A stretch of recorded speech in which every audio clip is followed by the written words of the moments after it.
As I mentioned at the top, before Caged, women in prison films always ended with a hard-luck female con redeemed through the guidance of a male do-gooder. Well, that guy never shows up in Caged. Far from rehabilitating her, prison ruins Marie Allen, turning an innocent young woman into a hardened criminal. Now, this was not something easily snuck past the production code office. Chief Censor Joseph Breen, when he reviewed the script, noted that at the end of the film, Marie is presumably leaving prison to join a house of prostitution.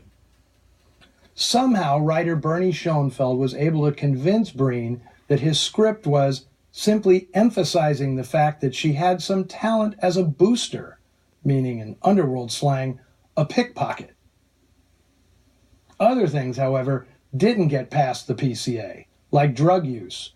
While on her research tour, Virginia Kellogg was amazed by the prevalence of narcotics in prisons, and to that end, she created a character called Twitch, an obvious addict. Breen would have none of it, and Twitch did not make it into the final draft. It'd be another 5 years before The Man with the Golden Arm, released without the PCA's approval, put the subject of drug addiction on American movie screens. Although, if you watch closely and look between the lines, it's obvious that Veronica Lake is addicted to heroin in the 1949 film Slattery's Hurricane, directed by her then-husband, Andre Duteau.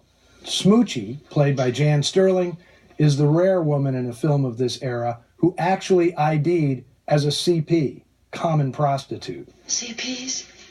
Are you kidding? CP, common prostitute. Where you been living, the moon? There are dozens of films in which prostitution is inferred, but only a handful where it's openly stated. Jerry Wald must have been a very persuasive man to get that past Breen and his minions. Although the PCA gave ground, the film still suffered cuts in parts of the country that had their own censor boards, and Pennsylvania and Kansas banned it outright. In fact, according to my colleague Alan Rohde, Caged stirred up protests like no Warner Brothers picture since 1932's I Am a Fugitive from a Chain Gang. He notes that the American Prison Association sent a letter to Jack Warner bemoaning that Caged was causing considerable resentment among wardens and superintendents with its sweeping condemnation of correctional policy and administration. So, a tip of the hat to Mr. Rohde. A lot of my knowledge about Caged comes from a terrific article he wrote on it for the Film Noir Foundation's quarterly magazine. Jerry Wald had wanted either Michael Curtiz or Vincent Sherman, Warner's two top guns, to direct the film, but he ended up with veteran John Cromwell, who turned in one of the best films he'd made in years. Cromwell followed up with two more crime pictures the following year, The Company She Keeps, coincidentally about a female parolee, and The Racket, a remake of a 1928 silent. Cromwell, who'd also been an actor, had appeared in the original 1927 production of The Racket.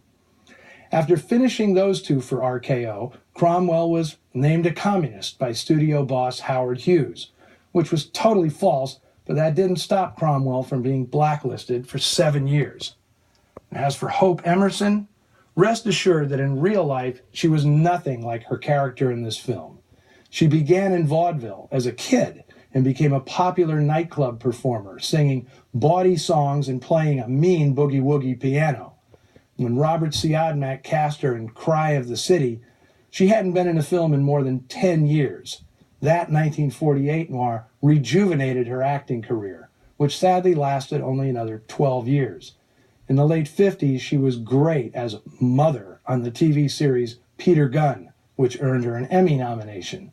But she died shortly after of liver disease at only 62 years of age. And next week on Noir Alley, I'll be presenting another terrific film from Warner Brothers, one that the studio almost didn't release. Made in 1952 as The City is Dark and released 2 years later as Crime Wave, Andre Duteau's tough little thriller would eventually be recognized as one of the best noir films of the 1950s. So be here for that. And until then, hang out with us on Facebook and Twitter. And I leave you with this important disclaimer. No kittens were actually harmed in the making of this film. Humans? Nah, you can have them. Just leave the cats alone.